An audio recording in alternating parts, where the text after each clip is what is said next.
Le programme Leader en Franche-Comté, ce sont 5 territoires qui bénéficient de 9,1 millions d'euros de FEADER pour mener à bien des projets sur la période 2009-2015. Ce film vous présente quelques réalisations ainsi que des témoignages d'acteurs concernés. Commençons par le pays du Revermont, avec l'aménagement de l'espace accueil touristique de la coopérative de Plane-Barthen. La coopérative de Plane-Barthen est née en 1992 de la fusion de 2 coopératives. Cette coopérative transforme un peu plus de 6 millions de litres de lait par an. Nous avons 23 producteurs de lait. Nous fabriquons comté, morbier, tome et raclette. Nous avons créé une société pour faire de la vente directe, donc c'est la SARL des Délices du Plateau.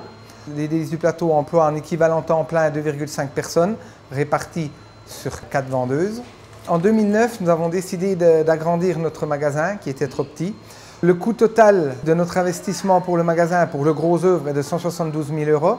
Nous avons bénéficié de 92 000 euros de subventions, dont 50 000 euros de Leader, qui fait plus de 50% des aides récoltées pour l'investissement du magasin.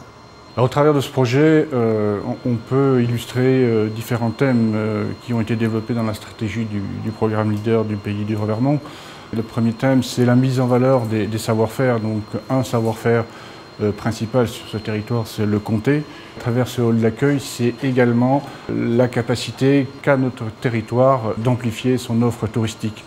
C'est la volonté, à travers cette aide, d'aider à la professionnalisation des magasins issus des fruitières, de nos fruitières à comté. L'ensemble des collectivités territoriales ont bien joué le jeu en apportant des financements complémentaires nécessaires. L'engagement qu'on doit prendre pour rentrer dans le processus du programme Leader, c'est d'élargir nos produits à d'autres produits locaux. Donc on avait déjà eu cette démarche avant de monter notre extension et notre projet. Par contre, ça a renforcé ce partenariat avec les producteurs du secteur, que ce soit fromage, vin, produits régionaux, miel, produits en conserve ou même artisanat, jouets, etc.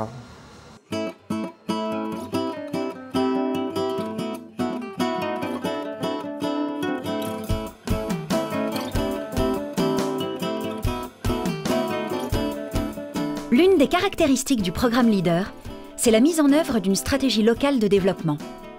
En voici un exemple dans le parc naturel régional du Haut-Jura, avec la construction d'une plateforme de stockage de bois énergie à La Mouille, dans les environs de Moret. Concernant le parc naturel régional du Haut-Jura, le programme Leader s'inscrit dans la stratégie globale du territoire qui a été réaffirmée par la charte du parc qui vaut pour la période 2010-2022. Et Leader est une déclinaison de cette stratégie, notamment en ce qui concerne la filière bois par rapport à la capacité à répondre à différents enjeux. La démarche qui a été engagée à l'échelle du territoire a consisté à faire travailler les différents acteurs de la filière, donc de l'amont à l'aval, de manière à rechercher les meilleures façons de valoriser la ressource sur le territoire. La plateforme de bois déchiqueté, on va amener du bois en grume au bord de la plateforme. Il va être déchiqueté avec un broyeur qui va être sur camion, un gros broyeur. On va le laisser sécher une centaine de jours et après on l'emmènera dans les diverses chaufferies du secteur. C'est vraiment un projet innovant, on construit très peu en bois rond en France. On a voulu vraiment démontrer que localement, les communes, tout le monde peut utiliser un bois local. Et c'est une philosophie de circuit court, quoi. Donc on a abordé différents types de projets. Des projets, comme vous avez pu le voir, sur la plateforme Bois Énergie, qui a fait appel à du bois local et des entreprises locales. Mais nous travaillons aussi sur d'autres types de projets constructifs en relation avec différents types de maîtres d'ouvrage, en particulier des collectivités, et qui peuvent se décliner sous forme de maisons médicales, d'hébergement, de loisirs, de commerce. Le point commun de ces projets, c'est d'arriver à faire en sorte que le bois local puisse être valorisé à travers les procédés constructifs.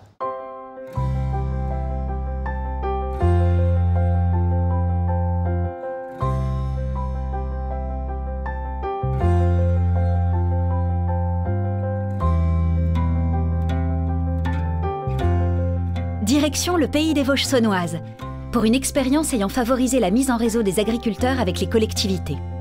Ce projet, la Semaine du goûter local, permet de développer les circuits alimentaires de proximité.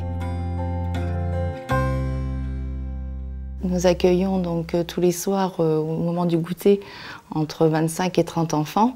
Et depuis 2 ans maintenant, nous leur proposons une semaine par mois de goûter des produits locaux, c'est-à-dire des produits qui viennent tout près de là où ils habitent. Le programme rencontre un franc succès auprès des enfants qui sont âgés de 3 à 12 ans, puisqu'on accueille de la maternelle au CM2. Concrètement, nous avons rencontré les producteurs pour qu'ils nous proposent déjà leurs produits, qu'ils nous les fassent goûter, à nous aussi. Nous passons commande auprès de la communauté de communes qui se charge de regrouper et de commander auprès des producteurs. Donc pour nous, c'est vrai que c'est un système qui est très souple. On a réuni toutes les communautés de communes qui font partie du Pays des Vauchonnoises. Et à partir de là, nous avons pu mettre en place ces goûters, parce qu'il y avait quand même une réelle demande. On a sollicité, par l'intermédiaire aussi de la Chambre d'agriculture, qui a fait un gros travail, parce qu'il fallait tout référencer, tous les concepteurs, les acteurs des produits locaux. On les a sollicités pour pouvoir fournir donc, nos centres de loisirs. Sur notre exploitation, on a été sollicité donc, pour approvisionner les pôles de 3 communautés de communes. Au niveau des subventions qu'on a reçues sur la fromagerie, donc, qui proviennent du fonds Leader, donc, ça a été du cofinancement. Donc il fallait trouver le financement au départ pour pouvoir avoir le cofinancement à hauteur de 55%. On s'aperçoit que on ne travaille pas pour rien ni dans le vide. On a le retour qui est tout de suite positif par rapport au regard des enfants. Et le deuxième retour qu'on peut avoir, c'est les parents de ces enfants qui mangent dans les pôles périscolaires, venir au magasin pour continuer à consommer nos produits.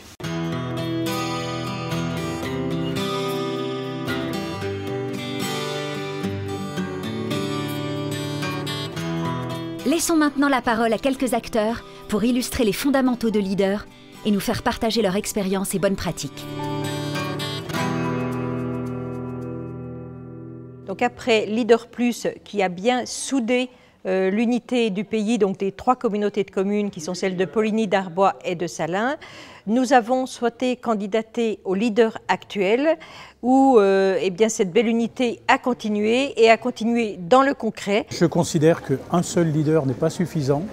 Nous avons fait des essais, nous avons travaillé, nous nous sommes cherchés, nous avons abouti, nous allons terminer tout leader, mais nous nous sentons vraiment prêts pour recommencer l'expérience avec l'acquis du passé. Et cette expérience nous permettra d'avoir des actions beaucoup plus pertinentes et de rentrer dans le vif du sujet beaucoup plus rapidement. Pour que le leader puisse être intégré au territoire et puisse se mettre en œuvre, il est certainement intéressant d'utiliser les réseaux existants, en particulier à travers les communautés de communes, les élus, les techniciens, mais aussi d'autres acteurs qui approchent la communauté de communes. Mais ça peut être aussi le fait de constituer une mise en réseau spécifique à travers des associations, les acteurs du monde agricole ou d'autres techniciens ou autres acteurs de différentes filières ou secteurs d'activité. On fait partie du Pays de cette rivière, du coup, vu qu'on a un ancrage local très fort, on a trouvé ça très intéressant de s'adresser au GAL pour un projet d'écopée, surtout qu'on fait de l'insertion et que la thématique était celle-là. Et celle-là va servir à redynamiser en fait notre action dans les territoires et à créer de forts partenariats avec les associations autour et les pays de cette rivière. Le territoire avait ciblé la jeunesse, de pouvoir tisser des liens, soit avec des structures d'insertion ou soit tout simplement avec des jeunes et voir un peu comment la jeunesse, quels services sur le territoire peuvent se proposer à eux, quelle dynamique on peut créer avec eux. C'est intéressant pour le territoire. Alors la différence donc, de gestion pour les dossiers leaders consiste dans le fait que nous instruisons un dossier qui a été déjà au préalable constitué par le GAL. Donc pour nous c'est plus simple. Notre interlocuteur dans ce cas est donc la chargée de mission à qui l'on s'adresse lorsqu'on rencontre des difficultés dans l'instruction du dossier ou lorsqu'on a besoin de compléments. Le Pays de cette rivière est très présent quand il s'agit de nous accompagner dans les projets à mener. Nous, on a toujours des idées, donc on va les voir pour voir si c'est possible, si c'est éligible. Et eux, ils sont toujours prêts pour nous donner des conseils sur l'éligibilité des projets ou alors les thématiques ou alors aussi un grand soutien par rapport au bilan quand il s'agit de faire des bilans, des factures un peu comptables, tout ça, quoi. La chose la plus importante, il me semble, c'est le fait qu'on puisse avoir un développement de proximité sur les territoires qui rend visible l'ensemble des financeurs, des financements qui peuvent exister pour faire du développement de territoire. Je voudrais souligner un point qui me paraît essentiel, c'est la rencontre entre les hommes, c'est les échanges qui ont pu avoir lieu, tant entre l'équipe leader que les porteurs de projets, qu'entre les hommes politiques de ce territoire, les élus de ce territoire. Leader a permis à ces gens-là de mieux travailler sur des projets communs, d'échanger et peut-être de mettre en place une stratégie d'avenir. Et là, en ce sens, Leader a été innovant.